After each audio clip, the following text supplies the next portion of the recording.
Assalomu alaykum aziz do'stlar. Bugungi mavzuyimiz ham ozishlikka oid bo'ladi.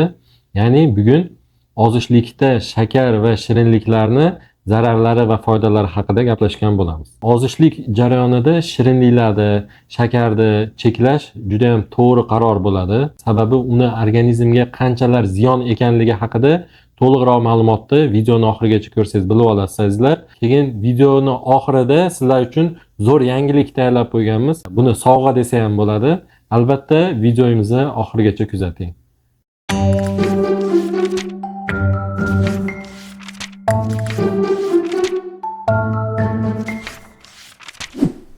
Ozishlikda shakar va shirinliklarni miqdorini keskin kamaytirish yoki butunlay cheklash juda ham muhim hisoblanadi.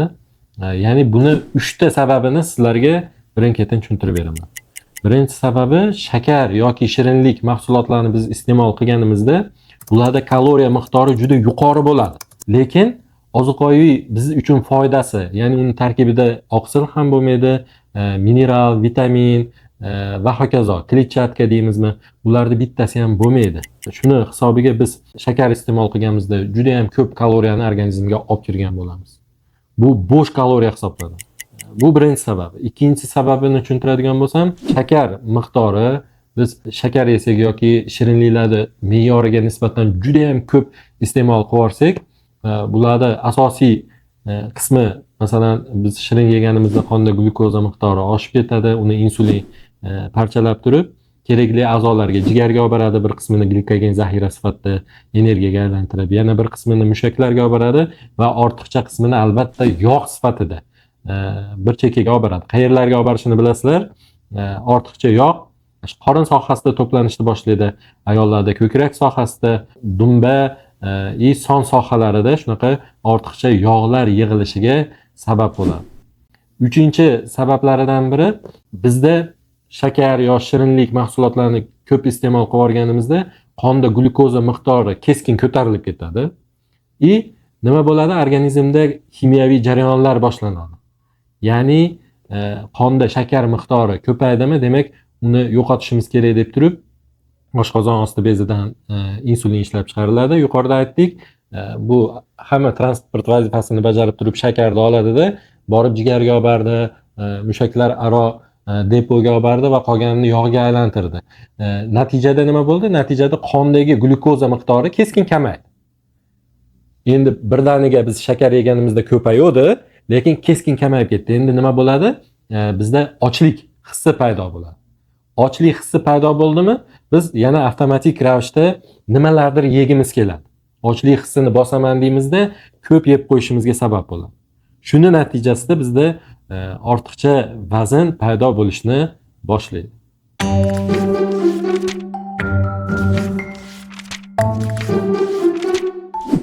Birinchi navbatda shakar va shirinliklar tez energiya manbai hisoblanadi. Ya'ni bizda shunday holatlar bo'ladiki, ba'zida qonimizdagi shakar miqdori pasayib ketadi. Bu gipoglikemiya deyiladi bizning tilimizda, ya'ni qondagi shakar miqdori pasayadi. Bunda insonlar bezovta bo'lishni boshlaydi, hushini yo'qotishni boshlaydi, yuragi tez urishni boshlaydi. Shunaqa holatlar bo'lgan paytda yoki biz sport bilan shug'ullanamiz, kuchli jismoniy mashqlar qildik, zo'riqdi organizm.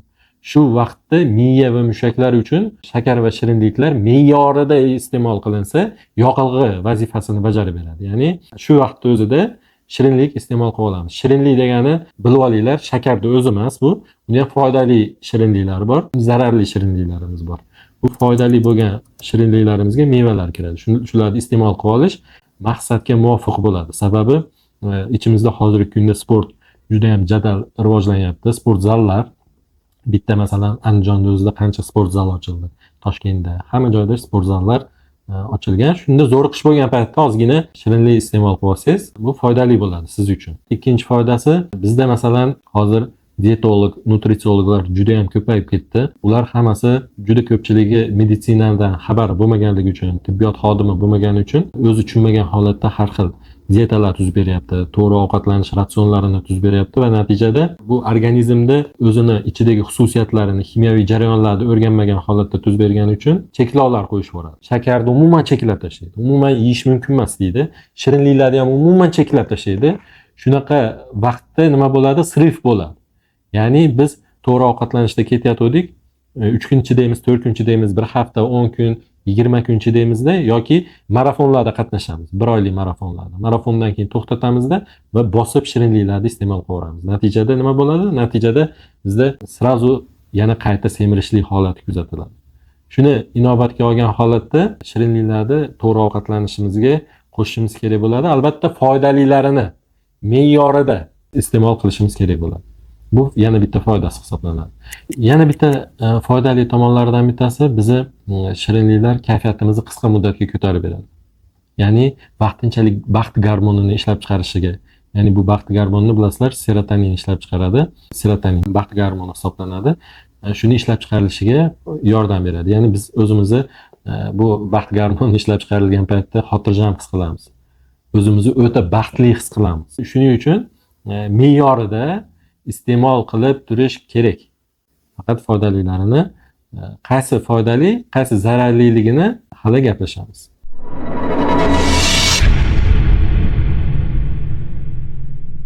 Do'stlar, sizlar uchun zo'r yangiligimiz. Biz aynan siz uchun shaxsiy ozishlik menyusi dasturini ishlab chiqdik. Qisqacha tushuntirib beraman. Sizni bilaman, bu paytgacha har xil marafonlarda qatnashdingiz, o'zingiz internet orqali ozmoqchi bo'ldingiz, lekin foyda bo'lmadi. Qayta vazn keldi. Aynan bizni shaxsiy ozishlik menyuimizda nima bo'ladi? Biz sizlar uchun 7 xil ko'rinishga ega bo'lgan 7 xil turdagi menyularni tuzib beramiz. Biz har bir kilogrammingizni, bo'yingizni, yoshingizni inobatga olamiz. Sizda balki sahrli diabet bordir, boshqa qo'shimcha kasalliklar bordir. Balki uzoq masofaga yura olmassiz.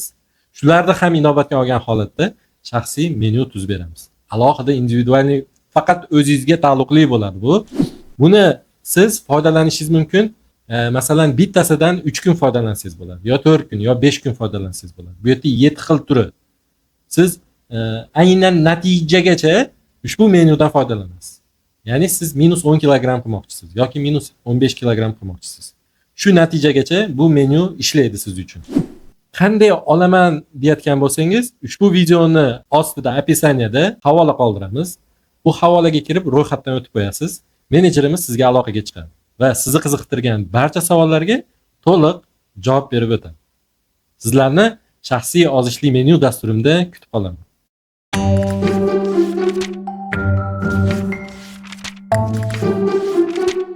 Birinchi zarariga keladigan bo'lsak, bizda ortiqcha shakar yo shirinliklar iste'mol qilganimizda bizda ortiqcha vazn paydo bo'ladi. Ortiqcha vazn bu semizlik degani. Semizlik bu kasallik. Ko'pchilik o'ylaydi, semizlik, semirib oldim deb o'ylaydi. Lekin bu kasallik. Butun dunyoda semizlik tufayli juda ham ko'p insonlar nobud bo'lib ketyapti. Oddiy Amerikani qarang. Amerikaning aholisining juda katta qismini semizlar tashkil qiladi. Semizlik tufayli bizning organizmimizda juda ham ko'plab kasalliklar yuzaga kelishni boshlaydi. Natijada nobud bo'lishlar soni yuqori darajalarga chiqib boryapti. Ikkinchi navbatda biz shakar va shirinliklarni ortiqcha iste'mol qilganimizda bizda insulinga chidamlilik yuzaga keladi. Shakar miqdori qonda doimiy yuqori bo'ldi. Natijada insulin rezistentность paydo bo'ladi. Bizda qandli diabet ikkinchi turi yuzaga kelib qoladi. Qandli diabetdan bilasizlar, oyog'i kesilib ketganlar bor. Yuragi ishlamay qolganlar. Qandli diabet bo'ldimi, butun umr shu to'g'ri ovqatlanishga amal qilmasa, boshqa qandli diabet asoratlari yuzaga kelishni boshlaydi. Keyingi navbatda shirinliklar va shakarni ko'p iste'mol qilish bizda qon tomir devorlarida har xil yog'larni paydo bo'lishiga, u yerda ushlanib qolishiga sabab bo'ladi. Buni ateroskleroz deydi. Ya'ni aynan bu yog'lar ko'chish tufayli bizda nima bo'lishi mumkin? Insult yuzaga kelishi mumkin. Ishemik insult. Yurak qon tomir kasalliklari yuzaga kelishi mumkin. Yurak ishemik xastaliklari, давление paydo bo'lib qolishi mumkin. Shu kabi kasalliklarga sabab bo'lishi mumkin. Keyingi navbatda shirinliklarni yoki shakarni ko'p iste'mol qilganimizda yuqorida aytib o'tdik. Ortiqcha yog'lar nafaqat atrofimizda, ya'ni qorin sohasi deymizmi, bel, dumba, son sohasi deymizmi, ko'krak sohasi deymizmi, nafaqat bu yerda, balki ichki a'zolarda ham yig'ilishni boshlaydi. Ayniqsa jigar atrofida yig'ilishni boshlaydi. Eshitgan bo'lsanglar, jigar gepatoz, yog'li gepatozi yuzaga keldi deydi. Hozir ortiqcha vazni bor insonni xohlaganingizni o'ziga tushiring, jigarda yog'li gepatoz ko'rsatadi. Bu jigar pokazatellarini qon bilan tekshirganimizda jigar pokazatellar ALT, AST deymiz, bularda yuqorilab ketishiga sabab bo'ladi. Bu hatto jigarda boshqa qaytmas o'zgarishlarga ham sabab bo'lishligi mumkin. Keyingi navbatda energiya barqaror bo'lmay qoladi. Ya'ni biz qonimiz tarkibidagi shakar miqdori goh oshadi, goh pasayadi, goh oshadi, goh pasayadi. Tez-tez shunaqa holat yuzaga kelayotgan bo'lsa, bizda energiyamiz sekin astalik bilan tugab qolishi, bizni tez charchab qolishimizga, ya'ni nima ovqat yesak ham birdaniga yotib olishimizga sabab bo'lib qoladi. Bilamizki, mana kam harakat bo'lib qolamiz. Nimadir yeymizda birpasda uyqumiz kelib qoladi. Shu holatlarga sabab bo'ladi. Bundan tashqari tishdagi o'zgarishlar. Bizda vodiyda mana suv tufaylimi bilmayman, tish bilan bog'liq bo'lgan muammolar juda ham ko'p. Karies bo'ladi. Menga bunga qo'shimcha ravishda shakar yeyapsiz, shirinliklar yeyapsiz, tishda karies paydo bo'lishiga sabab bo'ladi. Endi bizni vaznimizni yuqoriligi, umurtqa pog'onamiz bo'ladigan bo'lsa, bu bizni o'zimizni vaznimizni ko'tarishga moslashadi.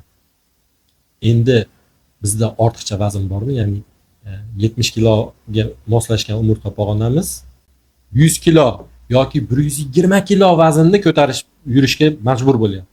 Natijada nima bo'ladi? Umurtqamiz sekin-asta ezilishni boshlaydi. Natijada bel sohasida deysizmi, umuman umurtqa pog'onasidagi grijalar, churralarning paydo bo'lishiga sabab bo'ladi. Bundan tashqari ortiqcha vaznimiz bormi? Bo'g'imda muammolar yuzaga kelishni boshlaydi. Ya'ni oyoqlarimizdagi bo'g'imlarimizda artrozlar paydo bo'ladi, og'riqlar paydo bo'ladi. Uzoqqa yura olmay qolasiz. 1000 qadamga ham yura olmay qolasiz. Bu nimaga olib keladi? Bizni dangasalikka olib keladi. Biz yeymiz, kayfiyatimiz yo'q, energiya tushib ketgan, uyqumiz keladi, yotib olamiz. Telefon balosi bor-ku, telefonni ko'rib yotsak bo'ldi. Natijada biz qachon ozamiz? Tuyani dumi yerga teganda osamiz. Birinchisi, shirinlikdan chiqish sindromi yuzaga keladi. Ya'ni 5-10 kun davomida bizda bosh og'rig'i paydo bo'lib qoladi, asabiylik paydo bo'lib qoladi, charchoq paydo bo'ladi. Keyingi navbatda shirinlikka bo'lgan o'ta xohish. Ya'ni biz organizm o'rganib qolgan, shuning uchun miyamizga doimiy energiya kerak bo'lganligi uchun bizdan energiya talab qiladi. Shunda biz shirinlikni yegimiz kelib ketadi.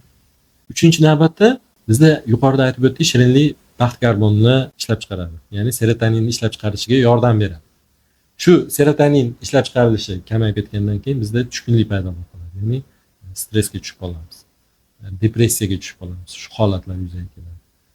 Keyingi navbatda ko'cha-ko'yda yuramiz, to'ylarda bo'lib qolamiz yoki gap, do'stlar orasida oshlarimiz bor, shu yerda shirinliklar qo'yishadi, hamma ichadi va o'zingizni tutib turishingiz, o'zingizni bosib olishingiz juda ham qiyin bo'ladi. Shu vaqtda ozgina qiyinchiliklar yuzaga keladi. Bu qiyinchiliklarning barchasi 1-2 hafta davomida o'tib ketadi va biz asta-sekinlik bilan organizmimiz sog'lomlashish jarayoniga o'tadi. Bu hammasi o'tkinchi, shuning uchun 1-2 hafta chidab berishligimiz kerak bo'ladi.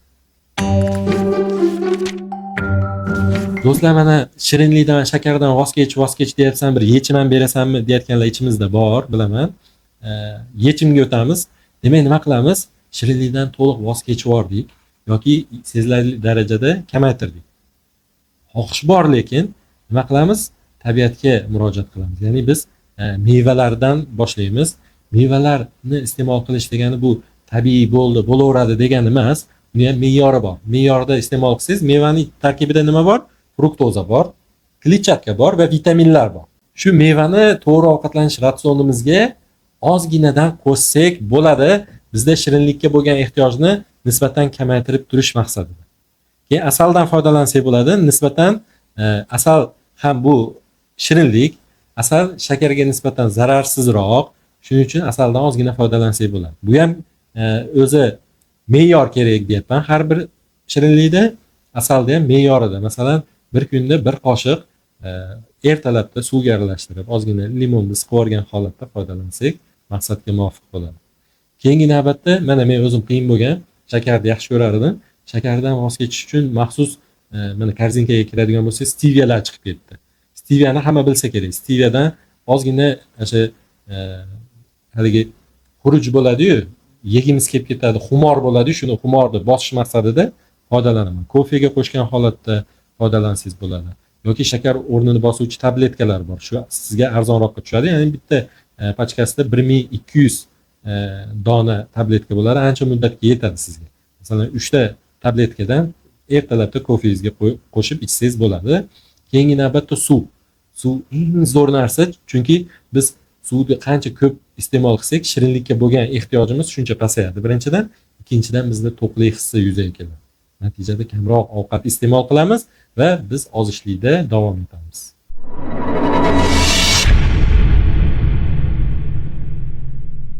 Demak, ozishda shakar va shirinliklarni ratsiondan chiqarib tashlab, o'rniga biz uchun glikemik indeksi past bo'lgan va biz uchun foydali bo'lgan sabzavotlar deymizmi, kletchatka, donli mahsulotlar, oqsillarni ratsionga qo'shish ko'proq samara beradi. Bizni ruhiy tushkunlikdan chiqaradigan narsa ham bor. Ya'ni bizda aytdik, ruhiy tushkunlik bo'ladi shirinliklarni ratsiondan chiqarib yuborsak, bunda nima qilamiz desak, birinchi navbatda sayr. O'zingiz bir xil vaqtni belgilagan holatda sayr qilasiz yoki har xil sport to'garaklarga, mashg'ulotlarga borasiz. Bu atrofdagi sizga o'xshagan insonlar bilan birgalikda harakat qilish sizda motivatsiya bo'ladi shu vaznni yo'qotishga. Shuning uchun shular ruhiy yechim hisoblanadi. Siz shirinliklardan voz kechib, shirinliklarsiz hayotga qadam qo'ydingizmi? Nimalar yuzaga kelishni boshlaydi? Sizda birinchi navbatda vazn kamayishni boshlaydi. Ikkinchi navbatda uyqungiz to'g'rilanadi. Uchinchi navbatda teri yaxshilashadi va biz o'zimizni erkin, energiyaga boy his qilishni boshlaymiz. Shuning uchun azizlar, imkon darajasida ozmoqchimisiz? Shirinliklarni imkoniyat darajasida eng past darajaga olib tushishimiz kerak yoki butunlay voz kechishimiz kerak. Sog' bo'ling, omon bo'ling, o'zingizni ehtiyot qiling.